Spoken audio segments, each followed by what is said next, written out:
Warna news Marathi, त्यास विश्वासार्ह बातमीचा। नमस्कार, मी अमोल येडगे, जिल्हाधिकारी कोल्हापूर। दक्खनचा राजा ज्योतिबाची उद्या 30 जुलै रोजी षष्ठीची यात्रा आहे आणि षष्ठीच्या यात्रेसाठी राज्यभरातून येणाऱ्या सर्व भाविकांचं मी सर्वप्रथम देवस्थान समितीच्या वतीने आणि जिल्हा प्रशासनाच्या वतीने स्वागत करतो। यात्रेच्या अनुषंगाने वाहतूक मार्गामध्ये काही बदल पोलीस विभागाने केलेला आहे। त्यासोबतच रस्त्यावरती आपण नो पार्किंग झोन आपण जाहीर केलेला आहे। तर या सूचनांची सुद्धा सर्व भाविकांनी यात्रेला येण्यापूर्वी नोंद घ्यावी।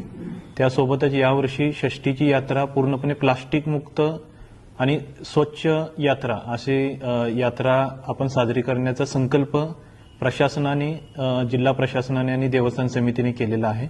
तर माझ्या सर्व भाविकांना नम्र आवाहन आहे की या यात्रेमध्ये प्लास्टिकचा वापर आपण टाळावा। आपण येताना कापडी पिशव्या घेऊन यावेत आणि आपल्यामुळे कचरा ज्योतिबाच्या डोंगरावरती होणार नाही यासाठी आपण आपल्या आपल्या परीने सहकार्य करावं।